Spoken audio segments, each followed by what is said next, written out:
Before we begin, we'd like to acknowledge the traditional custodians of the lands and waterways on which we are recording today, the Wurundjeri, Wairong and Bunurong Bunurong people of the Eastern Greater Kulin Nation.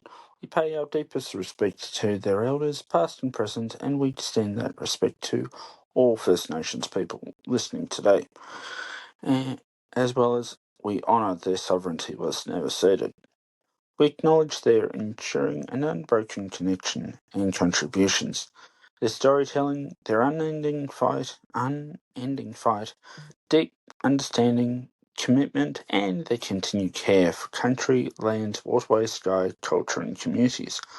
We stand with them in their ongoing calls for truth-telling, treaty, sovereignty, justice, land rights, and reconciliation. This was and always will be Aboriginal land.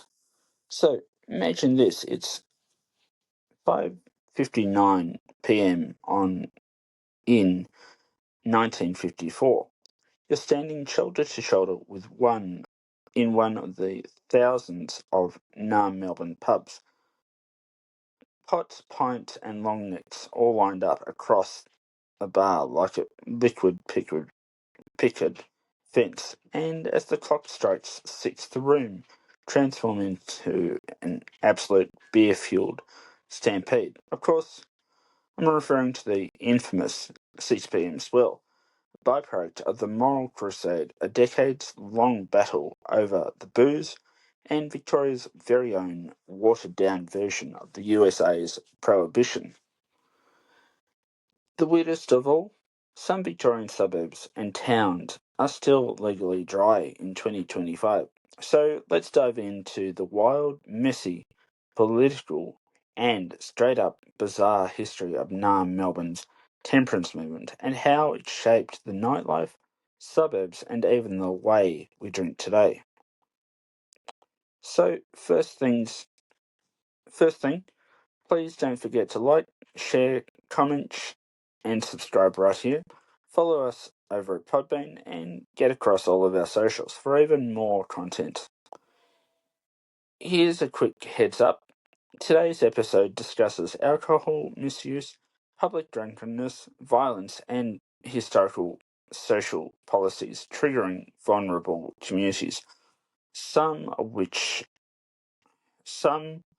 of whom may find this distressing. So,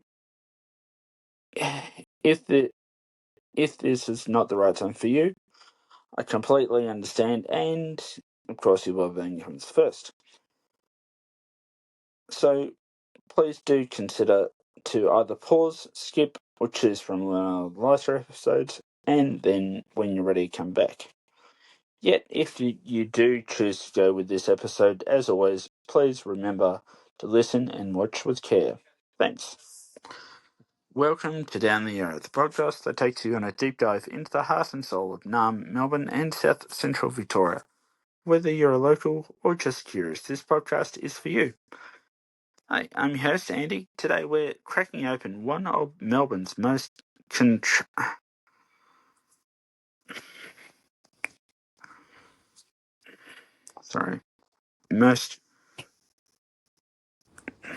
controversial social experiments. So let's strap in and let's go down the Yarra, shall we? In the mid-1800s, Naarm-Melbourne was booming. Gold, immigrants, boarding houses, workers, and not to mention the pubs literally and practically on every corner. In fact, for a while, we actually had more pubs than per capita than London itself. And to the temperance movement, church groups, social reformers, moralists, doctors, politicians, and people genuinely worried about the alcoholism and violence. They weren't fringe groups. They were powerful, and they pushed hard for what America later tried Prohibition. Victoria didn't go full dry, like the US, thank God for that. But yet the movement forced major restrictions that would reshape everything. Early closing out laws, tight licensing rules, local voting on alcohol bans, Thai suburbs that could choose to become dry zones. Some of the communities backed it because of religious convictions, others because they were sick of drunken fights in the streets, and some of which because of social class tensions. Wealthy suburbs didn't want rowdy workers bring pub culture with them. During World War One, the Victorian government introduced a temporary wartime measure. All pubs must close by 6 p.m. Temporary, just for wartime effort. Sure. Yeah, right. It actually lasted for 51 years, from 1916 to 1967. The initial idea was here people would go home early, they would drink less, and also families would be happier. Instead, Naarm-Melbourne invented the 6 p.m. swill. Workers bolting from the factories and offices at 5 p.m., ordering 3 pints at once, drinking them as fast as humanly possible. Beer sloshing everywhere. No time for conversation. It was just pure speed drinking. Pubs with tiled floors and curved walls because cleaning vomit became a nightly ritual. Police patrolling outside to manage the post-swill chaos. It became infamous, an embarrassing symbol of social engineering gone wrong. And now Melbourne's pub design changed because of it. The architecture of the fast drink era is still visible today. Yet, here's the kicker. The local laws introduced by the temperance crowd didn't just fade away. Oh no. Some of our suburbs and localities were voted dry, and they stayed dry long after the 6 p.m. swill ended. In 2025, some parts of Victoria still have alcohol bans, restricted licences, patchwork of booze-free zones, no bottle shops, limited pub development, strict approvals on new venues.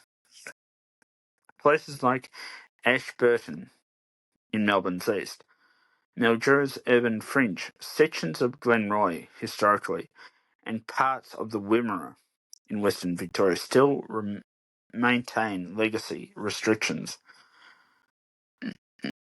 It's not about religion anymore. It's about local planning, community preference, and legal entry. These laws are old, dusty, as well as incredibly bureaucratic, but yet they still are active to this day. Temperance movement didn't want people in pubs, period. They built an alternative, the Coffee Palace. They weren't exactly cafes as you would picture them today. They were massive, they were extravagant, sometimes beautiful, and sometimes bizarre. Grand dining rooms, hotel-style accommodation, temperance halls, live music rooms, tea and coffee service, and of course, strictly no alcohol ever. Naarm-Melbourne was one of the four of them.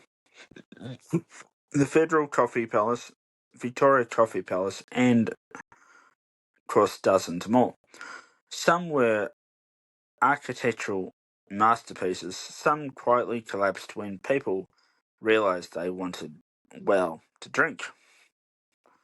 But these temperance alternatives had laid some unexpected groundwork for something else. Naarm-Melbourne and its rise as a global coffee city. Next time on Down the Yarra, we'll be diving into the wild story of the coffee palaces of Naarm-Melbourne and its surrounds, the failed temperance hotels, the immigrant communities that revived true espresso culture, and how did the Italian immigrants in Carlton turn Logan Street into Australia's cafe heart? and how Naarm-Melbourne went from the beer at 6 p.m. to the single origin ethically sourced pour-overs in 2025, and why we are now legitimately one of the world's best coffee cities. Trust me, this one is going to be unmissable. You don't want to miss it, so subscribe now and follow us for more. Thanks for joining me on this boozy, bizarre, and uniquely Melbourne and Victorian journey through 6 p.m. Swill, the Temperance movement, and those suburbs and other localities that somehow still continue to be as dry as dead dingo's donga. Sorry, a bit of Monty Python humour there. In 2025. If you've enjoyed this deep dive, please don't forget to like, comment, share, and subscribe right here on YouTube. Follow us on Podbean, and please get across all of our socials for even more Down the Yarra content. As always, I'm your host, Andy, and of course, this has been Down the Yarra. So, I'll see you next time as we explore Naarm-Melbourne's coffee palaces and the birth of a caffeinated empire.